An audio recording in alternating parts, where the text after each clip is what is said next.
Isa na namang masarap, nakakatakam, malinamnam at magpapataob ng inyong mga kaldero mga boss. Meron tayo dito 1 kilong kasim ng baboy mga boss. Lagyan natin ng kalahating tasang toyo, pamintang semi-durog, 2 sachet ng oyster sauce, kalahating tasa ng pickles, 1 lata ng pineapple juice. Konting pangpalasa depende yan sa inyo mga boss. Kalahating kilong atayan mga bossing. Lagyan lang natin ng 6 na kalamansi, 3 kutsarang toyo. Magpainit lang tayo ng mantika. Unahin na natin ang hotdog. Isunod na natin yung atay.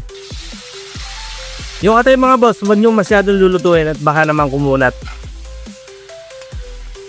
At syempre mga boss, dito na rin tayo mag-iisa. Unahin na natin ang bawang ayon sa nakasanayan. Isunod na rin natin ang sibuyas, baka magtampo pa. Pwede na natin nilagay yung ating binabad na karne kanina. Hindi muna natin isasama yung pinagbabaran, sangkot siya muna natin yung mga laman. Bago natin takpan mga boss, lagyan muna natin ng 1 kutsarang star margarine kung meron kayo. 4 na kutsarang ketchup, tatansyahin ko na lang mga boss. Haluin natin, takpan at hintayin natin kumulo. Okay mga boss, muli natin balikan at haluin. Pag ganyan mga boss, semi natutuyo na, maglagay na tayo ng konting tomato paste. Konti lang, kalahating pack. At saka natin nilagay yung pinagbabaran ng karne kanina. Okay mga boss, makalipas ang halos kalahating oras, balikan natin ang ating niluluto. Malambot na yung ating karne ng baboy mga boss. Pag ganyan, pwede na natin nilagay yung kamote at carrots. 1 latang liver spread mga boss, maglalagay din tayo. Bigyan natin ng 1 mailab-hilab na halo mga bossy.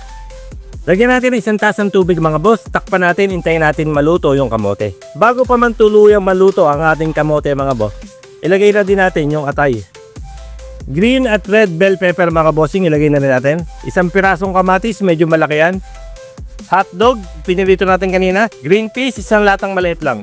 At ang papalanse sa lasa at magpapasarap ng ating apritado mga bossing, gatas na malapot. Maglalagay din tayo ng dinurog na skyflakes mga boss. Bigyan natin ng 1 mailab-hilab na halo. Okay mga boss, ito na ang tunay, masarap at nakakatakam na apritado. Pang ulam, pang pulutan, bahala ka na.